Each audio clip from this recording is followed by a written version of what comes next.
तर नमस्कार सगळ्यांना, चॅनलवर स्वागत आहे। तर आपल्याला बीटचा घावना कसा करायचा अगदी साध्या सोप्या पद्धतीने हे पहा, एकदम मऊ लुसलुशीत आणि सकाळ सकाळी एकदम जास्त काही साहित्य न लागता मुलांच्या डब्यासाठी कसा बनवायचा।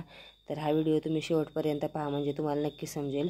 मी बीट कापून स्वच्छ म्हणजे धुवून साल काढून घेतलेला आहे। मी इथे एक छोटा बीट घेतलेला आहे, त्याच्यासाठी हिरवी मिरची, लसूण, अद्रक हे पण घेतलेलं आहे। तर हे सगळं मी टाकून मिक्सरमध्ये चांगलं बारीक करून घेतलंय। तर याचं पाणी काढायचं नाही, हे सर्व साहित्यासहित म्हणजे मिक्स करायचं। काही लोक नुसतं रस्सा घेतात, तर रस घ्यायचा नाही, पूर्ण जे मिक्सरमध्ये बारीक केलेलं आहे ते बीट पूर्ण घ्यायचं। त्याच्यामध्ये मी हिरवी मिरची आणि लसूण घातलेलं आहे, तुम्ही पाहू शकता। चवीपुरतं थोडंसं नंतर मला मी दाखवणार आहे। हे पहा, हे पूर्ण वाटून घेतलेलं आहे। आता हे चांगल्या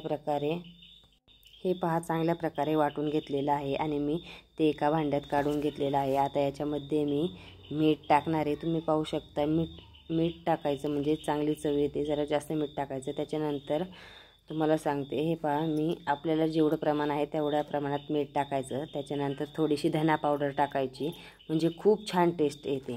तुम्हाला माहितीच आहे, तुम्हाला जर चाट मसाला टाकायचा असेल तरी तुम्ही टाकू शकता। तर मी इथं फक्त धना पावडर टाकणार आहे। आणि इथं गव्हाचं पीठ घेतलेलं आहे, तर तुम्ही पाहू शकता की इथं मी गव्हाचं पीठ मिक्स करणार आहे।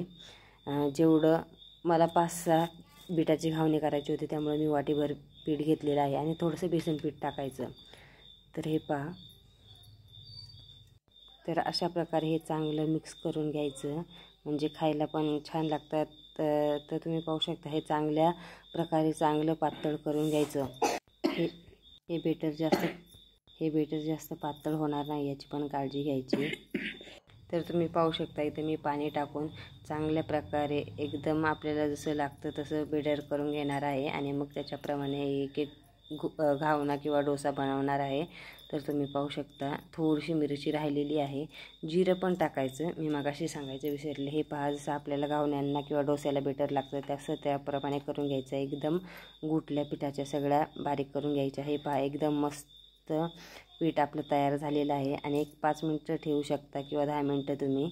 हे पहा, एकदम कलर पण एकदम बीटचा मस्त आलेला आहे आणि खायला पण खूप छान आणि चविष्ट लागतं। इथे मी तवा गरम करत ठेवलेला आहे आणि त्याच्यामध्ये तेल सोडून तवा चांगला तापून देणार आहे आणि मग त्याच्यावर बेटर सोडणार आहे। तुम्ही पहा की इतके खायला छान आणि मुलांच्या डब्यासाठी जास्त काही साहित्य न लागता एकदम परफेक्ट वेळेत होतात।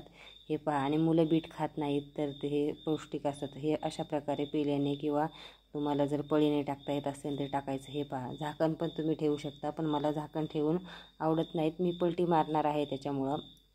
तुम्ही पाहू शकता, हे चांगलं बारीक गॅसवर जरा तापून द्यायचं, थोडंसं तेल टाकायचं। पहा कसा कलर आलेला आहे आणि कडक पण होतात, मऊ पाहिजे तर मऊ पण होतात। हे पहा, मी अशा पद्धतीने तेल पसरवलेलं आहे, कलर पण एकदम छान आलेला आहे।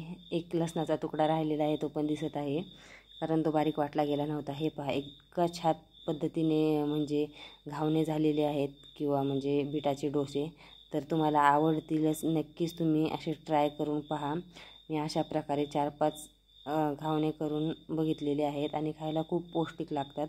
हा जर व्हिडिओ तुम्हाला आवडला तर नक्कीच लाईक आणि शेअर आणि सबस्क्राईब करायला विसरू नका। हे पहा, इथं वेगवेगळ्या आकाराचे सुद्धा मुलांना तुम्ही तयार करून देऊ शकता। बेटर पण खूप छान झालेलं आहे, एकदम मस्त। मी 5-6 डोसे करून घेतलेले आहे, म्हणजे घावणे, तुमच्याकडं काय म्हणतात, पण मी बीटाची घावणे बनवलेली आहेत। तर हे पहा, एकदम मस्त कलर तर इतका छान दिसतोय ना। हे बारीक गॅसवर मी चांगलं भाजून देते आणि असे एक एक करून मी माझे 5-6 घावणे करून घेणार आहे। नाश्त्यासाठी मी बनवलेले होते। हे तुम्ही सॉस किंवा दही किंवा वेगवेगळ्या चटण्यांबरोबर किंवा शेजवान चटणीबरोबर पण तुम्ही खाऊ शकता। हे पहा, एकदम परफेक्ट पलटी झाले, तुम्ही पाहू शकता किती छान। खालच्या साईडने सुद्धा व्यवस्थित भाजले, एक नंबर झालेला आहे। कलर पण कुठंही झालेला नाही आणि करपलेलं पण नाही आहे, तुम्ही पाहू शकता। मी ही सुरीने पलटी मारलेलं होतं। हे पहा, एकदम छान, म्हणजे एकदम परफेक्ट बारीक गॅसवर भाजून घ्यायचं। हे भाजून झाल्यानंतर परत पलटी मारायचं, जास्त तेल वापरायचं नाही, तेलाने म्हणजे जास्त तेलकट होतात। हे पहा किती छान, जास्त तेल न वापरल्यामुळे, हे जास्त लाईट चमकत असल्यामुळे हे असं जरा पाण्यासारखं दिसतं आहे.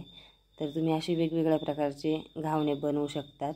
तर आपली एक सिरीज येणार आहे, पालकचे घावणे, मेथीचे घावणे, सगळ्या वेगवेगळ्यांच्या भाज्यांचे रोज एक एक सिरीज येणार आहे.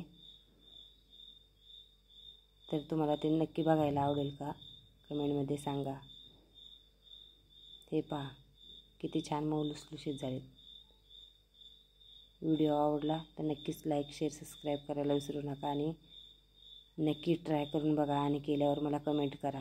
हे पहा कशी लाल भडक, गुलाबी गुलाबी, मस्त टेस्टी. थँक्यू.